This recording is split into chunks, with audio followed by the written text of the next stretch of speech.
Salut à tous, c'est Steven et aujourd'hui je vous présente un nouveau tweak Cydia qui s'appelle Axial. Regardez ce qu'il vous permet d'avoir dans votre centre de contrôle, ici sur le haut, certaines de vos applications. Donc c'est vraiment très bien intégré je trouve, regardez cette super animation que l'on a. Le centre de contrôle arrive du bas, les applications du haut, et ça vous permet d'en lancer certaines très rapidement, comme ceci par exemple avec ici le plan. Donc voilà comment ça fonctionne, depuis le Springboard, depuis une application, vous pouvez en lancer une autre grâce à ce petit menu de lancement rapide. Et dans le panneau de configuration du tweak, vous voyez qu'on peut aussi activer ça sur l'écran verrouillé. Ensuite, juste en dessous, vous allez pouvoir modifier l'apparence de l'arrière-plan. None, Light, Extra Light ou Dark. Si je choisis Dark, vous voyez que c'est très sombre. Extra Light, ce sera très blanc. Si je choisis None, il n'y aura rien du tout. Vous voyez que je vois l'arrière de mon application. Moi j'aime bien utiliser Light, je trouve que c'est celui qui colle le mieux. Moi c'est celui que je préfère. Maintenant que je l'ai aussi activé sur mon écran verrouillé, voilà ce que ça donne. Je peux lancer mes applications et là, regardez, vous voyez que si j'ai un code de sécurité, on me le demandera avant d'ouvrir mon application. Ensuite, pour continuer dans les réglages du tweak, on va se rendre dans la section applications ici. Et vous voyez que première chose que vous pouvez faire, c'est utiliser les applications définies avec le tweak Appbox. Donc un tweak que je vous avais déjà présenté.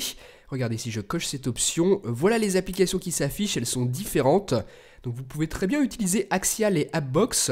Et si vous voulez combiner les deux applications, vous avez cette option pour le faire. Ensuite, pour choisir les applications qui s'afficheront dans votre centre de contrôle, ça se passe ici.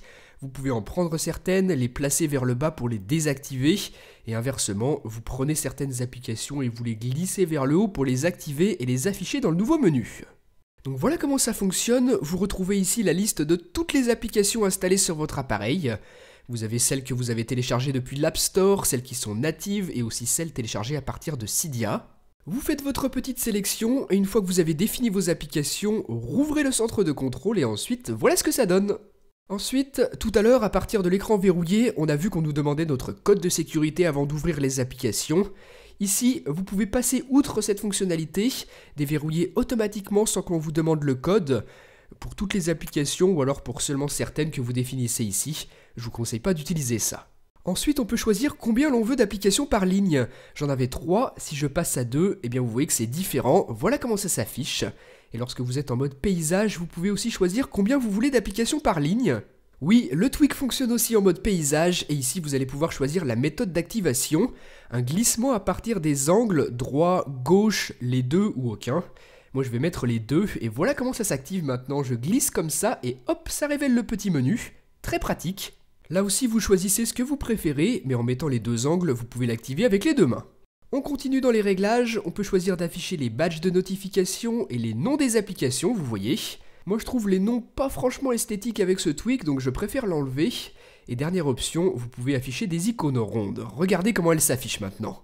Donc voilà, 3 petites options esthétiques, vous réglez ça comme ça vous intéresse. Et en dessous, on peut régler l'opacité des icônes. Regardez là, j'ai diminué l'opacité, les icônes sont moins visibles. Si je place l'opacité à fond, eh bien on voit pleinement les icônes. Et enfin, dernier petit slider, il permet de modifier la taille. Là vous voyez que je l'ai diminué, les icônes sont un petit peu plus petites. Pour l'instant, je ne choisissais d'afficher que 6 applications, donc ça tenait plutôt bien dans l'espace du tweak. Mais regardez, je peux très bien en ajouter beaucoup plus que 6. Il me suffit de sélectionner des applications ici dans la liste et de les ajouter au menu du tweak comme ceci, en les plaçant sur le haut. Maintenant que j'en ai mis beaucoup plus, regardez comment ça fait. Les icônes sont un petit peu toutes les unes sur les autres, c'est pas franchement joli. Et c'est là que ça devient intéressant de diminuer la taille par exemple. Regardez, si je mets ça au minimum, c'est quand même bien plus sympa comme ça. Donc voilà, ajustez un petit peu tous ces petits paramètres en fonction de l'utilisation que vous aurez du tweak. Et dernière option que je voulais vous montrer, c'est celle-ci, ici. Si je l'active, ça va combiner les boutons de section. Mon centre de contrôle est maintenant beaucoup moins haut, il manque certaines options. Regardez la différence, si je désactive cette option, d'habitude j'ai les boutons de lancement rapide et les boutons d'accès rapide au réglage système. Si je combine tout, ça permet de laisser plus d'espace aux raccourcis de lancement rapide des applications. Si je glisse vers la gauche, ce sont les 4 boutons que l'on connaît bien, et si je glisse vers la droite, ce sont les raccourcis AirDrop et AirPlay qui s'affichent. Ils étaient masqués jusqu'à présent, donc ça peut être bien pratique d'avoir un centre de contrôle un petit peu plus minimaliste, et laisser plus d'espace aux raccourcis que l'on aura définis. On a donc là un très bon tweak, Axial il s'appelle, vous le retrouvez sur Cydia au prix d'1,50$ sur la source de Big Boss. Il est uniquement compatible avec iOS 8 et je vous le répète, je le trouve vraiment excellent, très pratique.